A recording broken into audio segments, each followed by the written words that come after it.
નમસ્કાર મિત્રો, દેશ અને દુનિયાના સૌથી મોટા સમાચારમાં આપનું હાર્દિક સ્વાગત છે।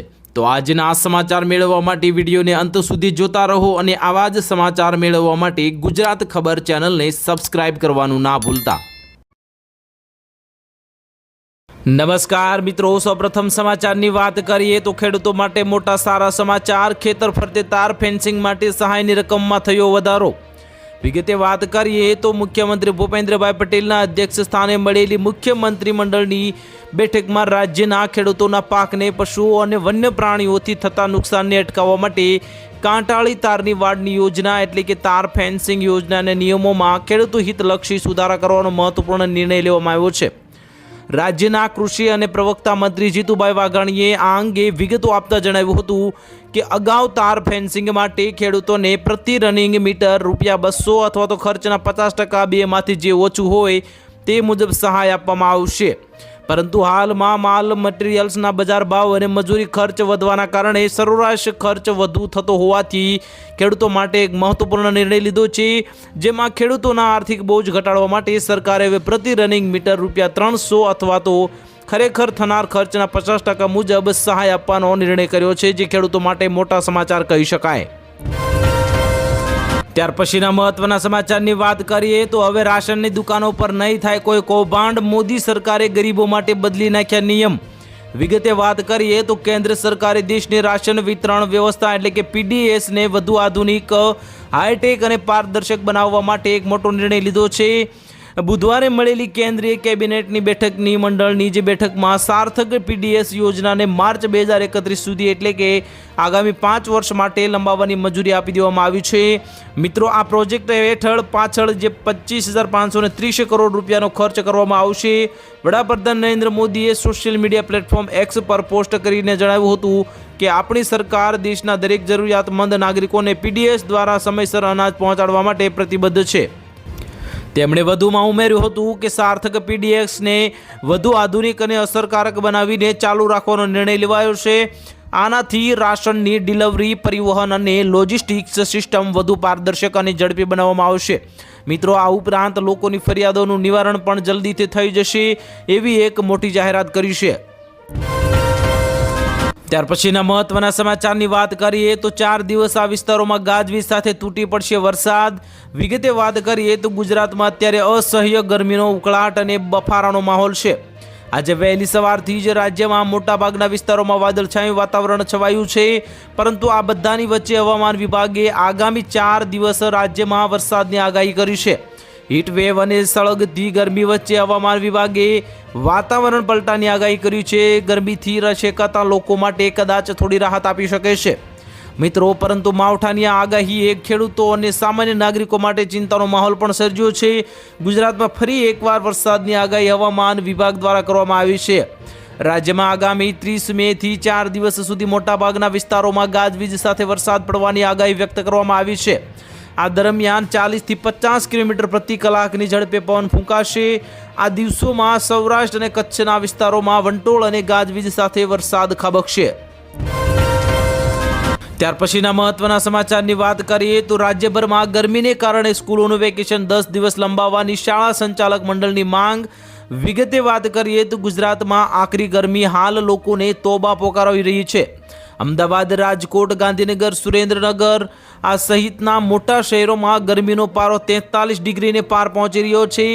માર્ચ મહિનાની શરૂઆતથી જ અમદાવાદ સહિત રાજ્યભરમાં કાળઝાળ ગરમી પડી રહી છે। હીટવેવ અને અસહ્ય ગરમીને કારણે ઉનાળો આકરો બન્યો છે। એક તરફ આગ ઝરતી આ ગરમી પડી રહી છે તો બીજી તરફ હવે આગામી 8 જૂનથી શાળાઓનું ઉનાળુ વેકેશન પૂર્ણ થઈ રહ્યું છે। આ શાળાઓમાં વેકેશન પડતાની સાથે જ રાજ્યભરમાં કાળઝાળ ગરમી પડી રહી છે। આ વખતે ગરમીનો પારો 44 ડિગ્રીને પાર પહોંચી ગયો છે, જેના કારણે અમદાવાદ જેવા મોટા શહેરોમાં યલો એલર્ટ જાહેર કરવામાં આવ્યું છે તો ઓરેન્જ એલર્ટની આગાહી પણ કરવામાં આવી છે।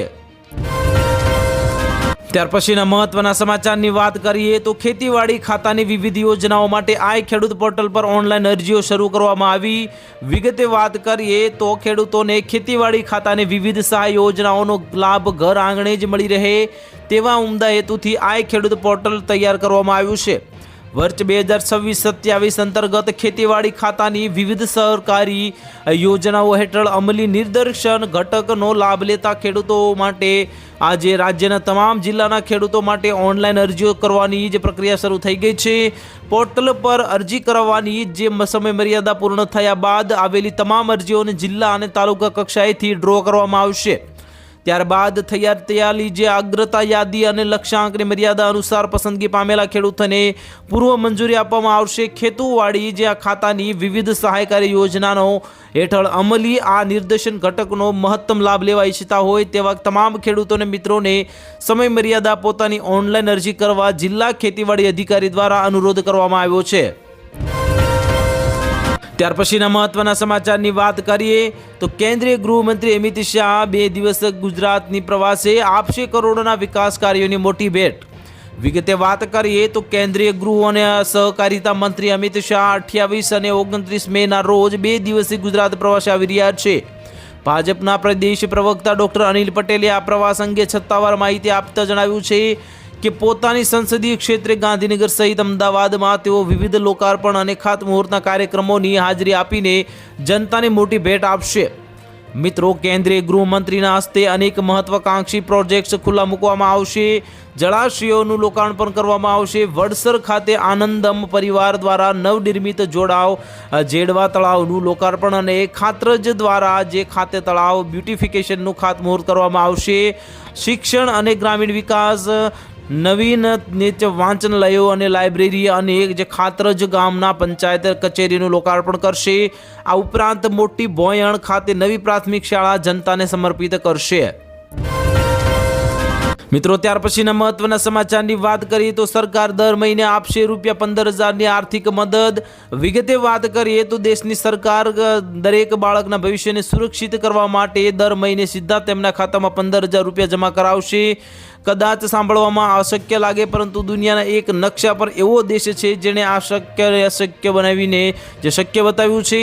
આ દેશ બીજો કોઈ નહીં પરંતુ પૂર્વ એશિયાનો પ્રગતિશીલ દેશ તાઇવાન છે। તાઇવાનના આ મોડેલ બાદ હવે ભારતમાં પણ ચર્ચાઓ શરૂ થઈ ગઈ છે કે ભારતમાં હાલમાં સુકન્યા સમૃદ્ધિ યોજના અને પબ્લિક પ્રોવિડન્ટ ફંડ જેવી યોજનાઓ કાર્યરત છે, જેમાં માતા પિતા પોતાના બાળકોના ભવિષ્ય માટે બચત કરે છે। મિત્રો, તમારે પણ કોઈ પ્લાન છે કે નહીં તે જણાવજો અને જરૂરથી તમે કોમેન્ટ બોક્સમાં જણાવજો કે અમારા સમાચાર તમને કેવા લાગે છે। વાત કરીએ આગળ સમાચારમાં તો સરકાર પોતે સામેથી સીધું રોકાણ કરીને આવું મોટું ચાઇલ્ડ ફંડ મોડેલ ચલાવતી હોય તેવું ભારતમાં હજુ વ્યાપક સ્તરે પણ જોવા મળી રહ્યું। ત્યાર પછીના મહત્વના સમાચારની વાત કરીએ તો ઇબોલા વાયરસને લીધે ગુજરાતમાં હાઈ એલર્ટ જાહેર। વિગતે વાત કરીએ તો આફ્રિકાના કેટલાક દેશોમાં ઇબોલા વાયરસના કેસોમાં ફરી એકવાર ચિંતાજનક વધારો નોંધાતા ગુજરાતનું આરોગ્ય તંત્ર સંપૂર્ણપણે એક્શન મોડમાં આવી ગયું છે। વૈશ્વિક સ્તરે વધતા જોખમને પગલે રાજ્ય સરકારે આગમચેતીના ભાગરૂપે કડક પગલાં લેવાનું શરૂ કર્યું છે। ખાસ કરીને યુગાન્ડા સહિતના ઇબોલા પ્રભાવિત દેશોમાંથી ગુજરાત પરત ફરી રહેલા મુસાફરો પર આરોગ્ય વિભાગ દ્વારા જે અત્યંત નજીકથી નજર રાખવામાં આવી રહી છે।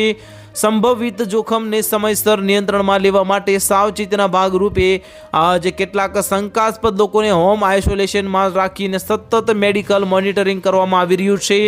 સરકાર તમામ પગલાં ભરી રહી છે, ત્યારે આરોગ્ય વિભાગનું માનવું છે કે સમયસરનું સ્ક્રીનિંગ, હોમ આઇસોલેશન અને સતત તબીબી દેખરેખ દ્વારા જ આ જીવલેણ વાયરસના સંભવિત જોખમને ગુજરાતમાં ફેલાતો અસરકારક રીતે અટકાવી શકાશે। ત્યાર પછીના મહત્વના સમાચારની વાત કરીએ તો હવે વોટ્સએપ અને ઇન્સ્ટાગ્રામ ચલાવવાના આપવા પડશે પૈસા। વિગતે વાત કરીએ તો મેટાએ એટલે કે ફેસબુકે, જે પહેલાં ફેસબુક હતું ત્યારે હવે મેટા બદલીને નામ બદલવામાં આવ્યું છે, ત્યારે તેને એક મોટી જાહેરાત કરી છે જેની સીધી અસર સોશિયલ મીડિયા એપ્સ અને મેસેજિંગ એપ્સના ઉપયોગ પર પડશે। ઇન્સ્ટાગ્રામ, ફેસબુક અને વોટ્સએપ માટે નવા પેડ સબસ્ક્રિપ્શન પ્લાન શરૂ કરવામાં રજૂ કરવામાં આવ્યા છે। કંપનીએ આ પ્લાન વિશ્વભરના વપરાશકર્તાઓ માટે લોન્ચ કર્યા છે। એક બાજુ સરકાર જે વસ્તુઓના ભાવ વધી રહી છે, ત્યારે બીજી બાજુ એક દુઃખદ સમાચાર કહી શકાય કે હવે વોટ્સએપ વાપરવા માટેના પણ તમારે પૈસા દેવા પડશે। મિત્રો, જેમાં ભારતના લોકોનો પણ સમાવેશ થાય છે। મેટાએ હવે તેની એપ્સનું પ્લસ જે વર્ઝન લોન્ચ કરી રહ્યું છે, જે પેડ યુઝર્સને એક્સક્લુઝિવ ટૂલ્સ અને કસ્ટમાઇઝેશન સુવિધાઓની એક્સેસ આપે છે, જે હવે ફ્રી વર્ઝન માટે ઉપલબ્ધ રહેશે નહીં। મેટાની યોજના તેની આવક વધારવાની છે। આ યોજના સ્પષ્ટપણે દર્શાવે છે કે કંપની હવે ફક્ત આવક માટે જાહેરાત પર આધાર રાખતી નથી, તેણે હવે એક આવક ઉત્પન્ન કરવાનો એક નવો રસ્તો શોધી કાઢ્યો છે. કંપની હવે ઈચ્છે છે કે વપરાશકર્તાઓ માટે પ્રીમિયમ સુવિધાઓ, વધુ સારા અનુભવ અને વધુ પ્રેક્ષકો માટે માસિક ચૂકવણી કરે. ત્યાર પછીના મહત્વના સમાચારની વાત કરીએ તો ખેડૂતોને મોટી રાહત, સરકારે લીધો મોટો નિર્ણય. વિગતે વાત કરીએ તો ગુજરાતમાં શેરડી પકવતા 2 લાખથી વધુ ખેડૂતો અને સહકારી ખાંડ મંડળીઓ માટે રાજ્ય સરકારે એક ખૂબ જ રાહત આપનારો નિર્ણય લીધો છે. કૃષિ અને સહકાર મંત્રી જીતુભાઈ વાઘાણીએ જાહેરાત કરી છે કે વર્ષ 2007થી 8થી અને 2014-15ના સમયગાળા વચ્ચે ખાંડ મંડળીઓએ ખેડૂતોને શેરડીના જે ભાવ ચૂકવ્યા હતા તેને રાજ્ય સરકારે સત્તાવાર રીતે મંજૂરી આપી દીધી છે. સામાન્ય રીતે દેશભરની ખાંડ મંડળીઓ કેન્દ્ર સરકારના નક્કી કરાયેલા નિયમ એટલે કે FRP જે વાજબી અને લાભદાયક ભાવ છે તે મુજબ ખેડૂતોને શેરડીના ભાવ ચૂકવતી હોય છે. પરંતુ આપણી ગુજરાતની સહકારી ખાંડ મંડળીઓએ ખેડૂતોના હિતમાં એક ડગલું આગળ વધીને કામ કર્યું છે, જેમણે માત્ર ખાંડના વેચાણથી જ નહીં પણ તેમાંથી બનતી બાય પ્રોડક્ટ્સ જેમ કે મોલાસીસ, ઇથેનોલ અને કો જનરેશનની બનતી વીજળી, આ તેમાંથી થતી ખમાણીઓનો જે મોટો હિસ્સો પણ ખેડૂતોને વહેંચી શકાય છે.